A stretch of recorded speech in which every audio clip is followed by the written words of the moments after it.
বিএনপির বন্ধুদের বলবো, আপনারা আমাদের দোস্ত বন্ধু, একসাথে তো অনেকদিন সংসার করেছি, কি বলেন ঠিক কিনা? 20 বছরের সংসার, না হয় আজকে একটু কোনো কারণে একটু আলাদা সংসার করতেছি। রাজনীতিতে সুসম্পর্ক রাখতে হবে, ঠিক না?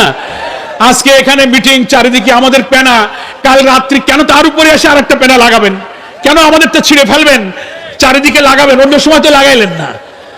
এটা তো কোনো দোস্ত বন্ধুর কাজ হলো না, নাকি বলেন? মিটিং তো আপনারাও করবেন, আপনারা যা দিয়ে হুমকি দেন। নোয়াখালীর যে বিএনপির নেতা বলেছেন বিএনপি ক্ষমতায় গেলে জামাত নিষিদ্ধ করবেন, এটা আওয়ামী লীগের সুরে আপনি কথা বলেছেন। যে ফ্যাসিবাদকে বিদায়ের জন্য আমরা রাজপথে থেকে ফ্যাসিবাদ বিরোধী সংগ্রাম করেছি, তাদের মুখে কেন আবার সেই ফ্যাসিস্ট স্টাইলে আমরা হুমকি শুনতে পাবো? চোখ রাঙানো, বিদ্যমাতকে দমন করা, হিংসা, দাম্ভিকতা, অহংকার, মাস্তানি, চাঁদাবাজি যে বাংলার মানুষ পছন্দ করে না।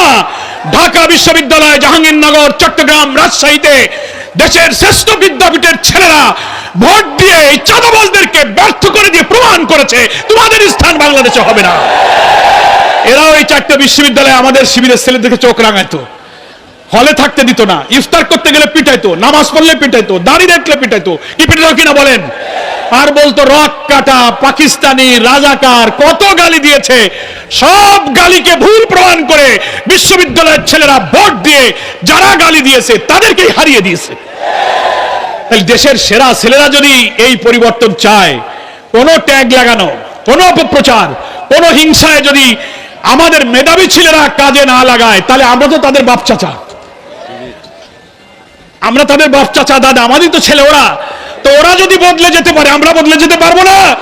বিশ্ববিদ্যালয়ের নির্বাচন বার্তা দিয়েছে, তারা বলছে হোক পিতা ও বড় ভাইরা, আমরা বদলে গেছি, তোমরা বাংলাদেশকে বদলে দাও। আগামী ফেব্রুয়ারি নির্বাচনে ইনশাআল্লাহ বিশ্ববিদ্যালয়ের নির্বাচনে যে জোয়ার তৈরি হয়েছে, দাঁড়িপাল্লাকে বিজয়ী করে আমরা সেই জোয়ারের মধ্য দিয়ে নতুন বাংলাদেশ আমরা ইনশাআল্লাহ গড়ে তুলব। অসীম ধৈর্য ধারণ করতে হবে, কোনো উস্কানিতে পা দেওয়া যাবে না।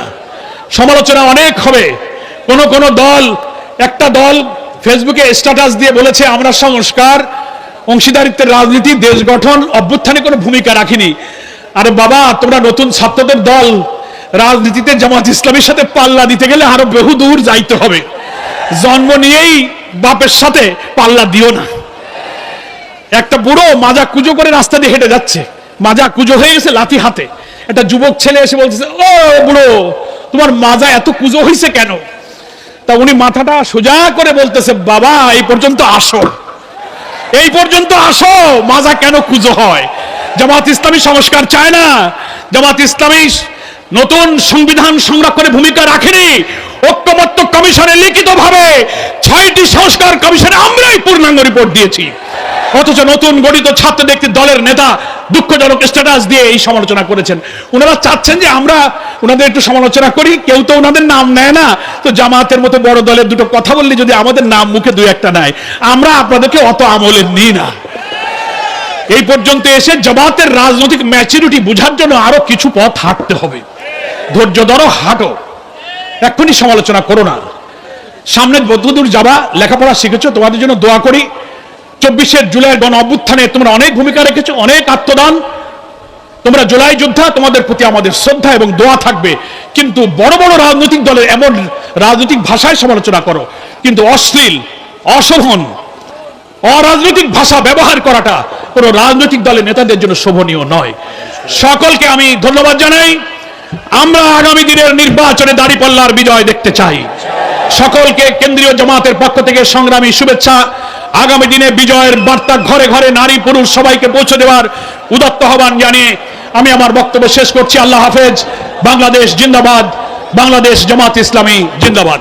5 লক্ষ শিক্ষক মানে কি 5 কোটি ভোট আমাদের হাতে আছে। 5 কোটি ভোট বিএনপি পাত।